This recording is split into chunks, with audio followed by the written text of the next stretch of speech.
കല്ല് തേടിയിട്ടുള്ള കൗതുകകരമായൊരു യാത്ര നടത്തിയത് ഞാൻ ഇപ്പോൾ ഓർക്കുകയാണ്. 2015 ഓഗസ്റ്റ് 19 ക്യാൻസർ സെൻറ്ററിന് ശ്രീ ഉമ്മൻചാണ്ടി ഇട്ട കല്ല് എവിടെയാണ് എന്ന് ഞങ്ങളെല്ലാവരും കൂടി പോയി ഒന്ന് അന്വേഷിച്ചിരുന്നു. 2014 ഓഗസ്റ്റ് 19 അദ്ദേഹം കൊച്ചി ക്യാൻസർ സെൻറ്ററിനുള്ള കല്ലിടുന്നത്. 2015 ആഗസ്റ്റ് 19 അത് സംബന്ധിച്ചൊരു ഇല പോലും അനങ്ങാതിരുന്നപ്പോഴാണ് ഞങ്ങളെല്ലാവരും കൂടി പോയി അവിടെ ഒരു റീത്ത് സമർപ്പിക്കാൻ ശ്രമിച്ചു. ഈ കല്ലിന് റീത്ത് വേണമല്ലോ. കഴിഞ്ഞ വർഷം ആഗസ്റ്റ് 18 കൊച്ചി മെഡിക്കൽ കോളേജിനോട് ചേർന്ന് ക്യാൻസർ സെന്ററിനായി തറക്കല്ലിട്ടത് ദാ അവിടെയാണ്. 2 വർഷത്തിനകം പണി പൂർത്തിയാക്കുമെന്നായിരുന്നു അന്ന് മുഖ്യമന്ത്രി പറഞ്ഞത്. ഇപ്പോൾ 10 മാസം കഴിഞ്ഞിട്ടും ഒരു തറക്കല്ലിനപ്പുറം പണി എങ്ങും എത്തിയിട്ടില്ല.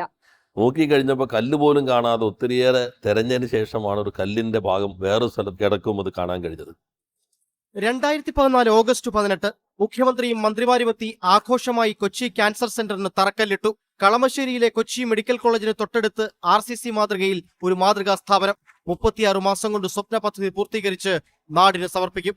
ഏതെങ്കിലും മാലിന്യ സംഭരണ കേന്ദ്രമാണ് ഇതെന്ന് കരുതിയെങ്കിൽ തെറ്റി. കൊച്ചി ക്യാൻസർ ഇൻസ്റ്റിറ്റ്യൂട്ടിനായി മാസങ്ങൾക്ക് മുമ്പ് സർക്കാർ കണ്ടെത്തിയ സ്ഥലമാണിത്. ശിലാസ്ഥാപനം നടത്തി ഏറെക്കാലം കഴിഞ്ഞിട്ടും ഒന്നും സംഭവിച്ചില്ല. യഥാർത്ഥത്തിൽ കൊച്ചി ക്യാൻസർ സെന്ററിന് ശ്രീ ഉമ്മൻചാണ്ടിയുടെ സംഭാവന ഈ കല്ലാണ്. ക്യാൻസർ സെന്റർ എന്നുള്ളതൊരു ജനകീയ ആവശ്യമായിരുന്നു. കൊച്ചിക്ക് ഒരു നഗരവികസന സമിതി ഉണ്ടായിരുന്നു. ജസ്റ്റിസ് VR കൃഷ്ണയ്യർ ചെയർമാനും MP എന്ന നിലയിൽ ഞാൻ ജനറൽ കൺവീനറുമായി ഒരു നഗരവികസന സമിതി, മെട്രോ ഉൾപ്പെടെയുള്ള പദ്ധതികൾ ആ ഘട്ടത്തിലാണ് ജനകീയ മുന്നേറ്റങ്ങളായി വന്നത്. അക്കൂട്ടത്തിലാണ് കൊച്ചി ക്യാൻസർ സെന്ററിന് വേണ്ടി കൃഷ്ണയ്യർ സ്വാമിയും ഷാനുമാഷും ഇന്ന് നമ്മളോടൊപ്പം ഇല്ലാത്തവരാണ്. അതേപോലെ തന്നെ നമ്മളോടൊപ്പം ഇല്ലാത്ത ഡോക്ടർ KR വിശ്വംഭരൻ, അതുപോലെ ഡോക്ടർ സനൽകുമാർ, ഇവരെല്ലാവരും ചേർന്നുകൊണ്ടുള്ള ആ സംവിധാനം ഞങ്ങളെല്ലാവരും ഒത്തുചേർന്ന് കൊച്ചി ക്യാൻസർ സെൻറ്ററിന് വേണ്ടി ഒരു ശ്രമം ആരംഭിച്ചു. അന്ന് ഞാൻ ഡൽഹിയിൽ പാർലമെൻറ്റിൽ ഈ പ്രശ്നം ഉന്നയിച്ചു. ദക്ഷിണ കേരളത്തിന് ഒരു അന്താരാഷ്ട്ര നിലവാരമുള്ള ക്യാൻസർ സെന്റർ വേണം എന്നതായിരുന്നു ആവശ്യം. Our demand to establish a cancer center, that was the dream of Justice VR Krishnaiyer also. At that time, the then government has given some assurance. I request the government to declare one cancer center for Kerala. ഹരിയാനയ്ക്കൊന്ന് അനുവദിച്ചു. പക്ഷേ ബജറ്റിൽ പ്രഖ്യാപനം വരാതെ വന്നപ്പോൾ അന്നത്തെ ആരോഗ്യവകുപ്പ് മന്ത്രി ശ്രീ ഗുലാം നബി ആസാദിനെ കണ്ടു. അദ്ദേഹത്തോട് നടത്തിയ അഭ്യർത്ഥനയുടെ ഭാഗമായി പിന്നീട് 45 കോടി രൂപ കേരളത്തിന് അനുവദിക്കാമെന്നുള്ള പ്രഖ്യാപനം വന്നു. പക്ഷെ അന്നത്തെ ഗവൺമെൻറ് അത് സംബന്ധിച്ചുള്ള ഒരു പ്രപ്പോസൽ പോലും അവരുടെ ഗവൺമെൻറ്റായിട്ട് പോലും നൽകാൻ കഴിഞ്ഞില്ല എന്നതാണ് യാഥാർത്ഥ്യം. കൊച്ചി ക്യാൻസർ സെന്ററിന് കേന്ദ്ര സഹായം നൽകണമെന്ന് കേരളം ഇതുവരെ ആവശ്യപ്പെട്ടിട്ടില്ലെന്ന് കൊടിക്കുന്നിൽ സുരേഷ് MPക്ക് കേന്ദ്ര ആരോഗ്യമന്ത്രി അയച്ച കത്ത് വ്യക്തമാക്കുന്നു. കേന്ദ്രം വാഗ്ദാനം ചെയ്ത 45 കോടി രൂപ കിട്ടിയിരുന്നെങ്കിൽ ഇപ്പോൾ തറക്കല്ലിൽ ഒതുങ്ങിയിരിക്കുന്ന സെന്ററിന്റെ പണി തുടങ്ങിവെക്കാനെങ്കിലും കഴിയുമായിരുന്നു. യഥാർത്ഥത്തിൽ ആ കാലഘട്ടത്തിൽ ഇതെല്ലാം നേടിയെടുക്കാൻ കഴിയാമായിരുന്നൊരു കാലഘട്ടമാണ്. 8 മന്ത്രിമാർ കേന്ദ്രത്തിലുണ്ടായിരുന്നു. ഒരു മന്ത്രി ശ്രീ അഹമ്മദ് ഒഴികെയുള്ള 7 പേരും കോൺഗ്രസ് മന്ത്രിമാരായിരുന്നു. കേരളത്തിൻ്റെ ഇതേവരെയുള്ള ചരിത്രത്തിൽ ഇത്രയും അധികം കേരളത്തിൽ നിന്ന് മന്ത്രിമാർ കേന്ദ്രത്തിലുണ്ടായൊരു കാലമേയില്ല. അതിൽ ഒരാൾ രണ്ടാമനായിരുന്നു ശ്രീ AK ആൻ്റണി, മറ്റൊരാളും കേന്ദ്ര ക്യാബിനറ്റ് മന്ത്രിയായിരുന്നു ശ്രീ വയലാർ രവി. അവരൊന്നും ഈ കാര്യത്തിൽ ഒരു നിലപാട് സ്വീകരിച്ചിരുന്നില്ല. എന്നാൽ പിന്നീട് ജനകീയ സമ്മർദ്ദം വന്നു. കൃഷ്ണയ്യർ സ്വാമി തന്നെ വളരെ ശക്തമായി തെരുവിലേക്ക് സമരത്തിന് നേതൃത്വം നൽകി ഇറങ്ങി. ആ ഘട്ടത്തിൽ ക്യാൻസർ സെന്റർ ഞങ്ങൾ തന്നെ പണിതോളാം എന്ന പ്രഖ്യാപനമാണ് ശ്രീ ഉമ്മൻചാണ്ടി നടത്തിയത്. സ്വകാര്യ ഏജൻസികളിൽ നിന്നും പണം സമാഹരിച്ച് 450 കോടി രൂപ ചെലവിൽ ക്യാൻസർ സെന്റർ സ്ഥാപിക്കുമെന്നാണ് നടപ്പ് ബഡ്ജറ്റിലെ പ്രഖ്യാപനം. എന്നാൽ ആന്വിറ്റി മോഡലിൽ നടപ്പാക്കുമ്പോൾ സ്വകാര്യ ഏജൻസികൾക്ക് പലിശ സഹിതം ഗഡുക്കളായി പണം തിരികെ നൽകണം. ഇതിന്റെ ഭാരം രോഗികൾക്കുമേൽ കെട്ടിവെക്കുമോ എന്ന ആശങ്കയും ഉയർന്നിട്ടുണ്ട്. ആളുകളിൽ നിന്ന് പണം വാങ്ങി നിർമ്മാണം കഴിഞ്ഞ് നിശ്ചിത കാലം കഴിയുമ്പോൾ തിരിച്ചു നൽകുന്ന മോഡൽ എന്ന നിലയിലാണ് ആ പദ്ധതി വിഭാവനം ചെയ്യുന്നത്. 3 ബഡ്ജറ്റുകളിലായി 30 കോടി രൂപ വകയിരുത്തി. എന്നാൽ അന്നേ ഞങ്ങളെല്ലാവരും പറഞ്ഞു, കൃഷ്ണയ്യർ സ്വാമി ഉൾപ്പെടെ പറഞ്ഞു, ഈ പദ്ധതി പ്രായോഗികമാവില്ല, പണം തന്നെ വകയിരുത്തേണ്ടതുണ്ട്. പക്ഷേ ഒരു നടപടിയും സ്വീകരിച്ചില്ല. എല്ലാവരെയും സാക്ഷി നിർത്തിക്കൊണ്ട് ഞാനിതാ കല്ലിടുന്നു, ഞങ്ങളെല്ലാവരോടെ പോയിരുന്നു, കല്ലിടുന്നു എന്ന് പ്രഖ്യാപിച്ചു. ഒരു പണവും നിർമ്മാണത്തിന് വേണ്ടി വകയിരുത്താൻ കഴിഞ്ഞില്ല. പിന്നീട് 1 കൊല്ലം കഴിഞ്ഞപ്പോഴാണ് നേരത്തെ പറഞ്ഞ കല്ല് തേടിയുള്ള ഞങ്ങളുടെ യാത്ര. അവസാനം 2015 ആഗസ്റ്റ് 19 റീത്ത് വെച്ചു. എല്ലാവരും പങ്കെടുക്കുന്ന പ്രതിഷേധ പരിപാടികൾ ഉൾപ്പെടെ നടന്നു. 2016 കേരളത്തിൽ ശ്രീ പിണറായി വിജയൻ മുഖ്യമന്ത്രിയായി അധികാരത്തിൽ വന്നു. പിണറായി വിജയനായ ഞാൻ നിയമം വഴി സ്ഥാപിതമായ ഭാരതത്തിന്റെ ഭരണഘടനയോട് അപ്പോഴാണ് ഈ പദ്ധതിക്ക് വീണ്ടും ജീവൻ വയ്ക്കുന്നത്.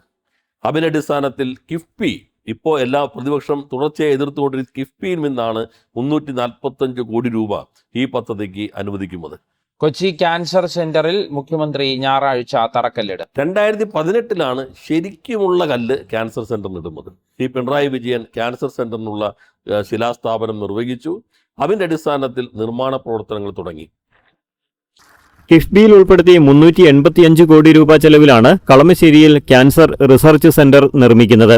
സെന്ററിന്റെ ഔട്ട് പേഷ്യന്റ് വിഭാഗം 2016 നവംബറിൽ പ്രവർത്തനം തുടങ്ങിയിരുന്നു. നമ്മളതിന്റെ തറക്കല്ലിടുകയാണ്. തറക്കല്ലെന്ന് കേൾക്കുമ്പോൾ ആളുകൾക്ക് ഒരു ചിരിയൊക്കെ വരും. ചില തറക്കല്ലുകൾ പിന്നെ കണ്ടിട്ടില്ല എന്ന ഒരു പ്രശ്നം നമ്മുടെ നാട്ടിൽ ചിലപ്പോൾ ഉണ്ടായതാണ്. അത്തരത്തിൽ ഒരു ദുസ്ഥിതി ഉണ്ടാകില്ല എന്നതാണ് ഇക്കാര്യത്തിൽ അറിയിക്കാറുള്ളത്. എന്നാൽ അന്ന് പ്രാദേശികമായ കുറേ പ്രശ്നങ്ങൾ വന്നു. അതോടൊപ്പം അവിടുത്തെ കേസ്, കരാറുകാരനുള്ള പ്രശ്നങ്ങൾ, കരാറിനുമായി ബന്ധപ്പെട്ട ചില കുഴപ്പങ്ങൾ, ഇതെല്ലാം വന്ന ഘട്ടത്തിൽ ആ കുരുക്കുകൾ അഴിക്കാൻ ഉത്തരവാദിത്തപ്പെട്ട ആരും അന്ന് ആ പ്രദേശത്തുനിന്നുണ്ടായിരുന്നില്ല എന്നൊരു കുറവ് കൂടി ഉണ്ടായിരുന്നു. 2021 തെരഞ്ഞെടുപ്പ് കഴിഞ്ഞു. ആ ഘട്ടത്തിലാണ് ഈ പദ്ധതിക്ക് വീണ്ടും ജീവൻ വയ്ക്കുന്നത്. കോടതിയുമായുള്ള കാര്യങ്ങൾ ആർബിട്രേഷൻ വിടുക എന്ന സമീപനം അവരുമായി ചർച്ച ചെയ്ത് സ്വീകരിച്ചു. യഥാർത്ഥത്തിൽ 2018 തന്നെ ശൈലജ ടീച്ചർ അവിടെ സന്ദർശിച്ചു, കാര്യങ്ങളെല്ലാം വിലയിരുത്തിയെങ്കിലും ഈ സങ്കീർണതകൾ കെട്ടടിക്കാൻ പ്രാദേശികമായ നിരന്തരമായൊരു ഫോളോ അപ്പ് ഇല്ലാതെ പോയി എന്നുള്ളത് പ്രാദേശികമായി വന്നൊരു കുറവ് കൂടിയാണ്. കേസ് വന്നതോടുകൂടി പിന്നെ കേസ് തീരട്ടെ എന്ന സമീപനമായി പലരുടേത്. എന്നാൽ പിന്നീട് കേസുമായി ബന്ധപ്പെട്ട് ഞാൻ നേരത്തെ സൂചിപ്പിച്ചതുപോലെ ഈ ഗവൺമെൻറ് വന്നതിന് ശേഷം ഞങ്ങൾ ഇടപെട്ടു. ആർബിട്രേഷൻ വരട്ടെ, ബാക്കി കാര്യങ്ങളെല്ലാം നിർമ്മാണ ചുമതലയിലേക്ക് ആവശ്യമായ കോൺട്രാക്റ്റ് വിളിക്കാൻ, ടെൻഡർ വിളിക്കാൻ അനുമതി വേണം എന്ന് കോടതിയോട് പറഞ്ഞു. ആ നിയമവകുപ്പിന് എന്ന നിലയിലുള്ള ഇടപെടലുകളെല്ലാം കൂടി നടത്തിയതിൻ്റെ ഭാഗമായി നമുക്ക് പുതിയ കോൺട്രാക്റ്റ് അവാർഡ് ചെയ്യാൻ കഴിഞ്ഞു. നിർമ്മാണ പ്രവർത്തനങ്ങൾ ആരംഭിച്ചു. വർഷങ്ങൾ നീണ്ട പ്രതിസന്ധികൾക്കൊടുവിൽ കൊച്ചി ക്യാൻസർ സെന്ററിന്റെ നിർമ്മാണം അതിവേഗം പുരോഗമിക്കുന്നു. കെട്ടിട നിർമ്മാണം അന്തിമഘട്ടത്തിലെത്തിയതോടെ അടുത്ത വർഷം അവസാനത്തോടെ ക്യാൻസർ സെന്റർ പ്രവർത്തന സജ്ജമാകുമെന്നാണ് പ്രതീക്ഷ. അതോടൊപ്പം തന്നെ ഒരു ഭാഗം എക്യുപ്മെൻറ്റ്സ് ആണ്, ഏറ്റവും ആധുനികമായ ഉപകരണങ്ങൾ. അവയെല്ലാം തന്നെ മെഡിക്കൽ കോർപ്പറേഷൻ വഴി മിക്കവാറും എല്ലാ ഉപകരണങ്ങളും നമുക്ക് അവിടെ എത്തിക്കാൻ കഴിഞ്ഞു. നേരത്തെ തന്നെ പോസ്റ്റുകൾ ക്രിയേറ്റ് ചെയ്തു.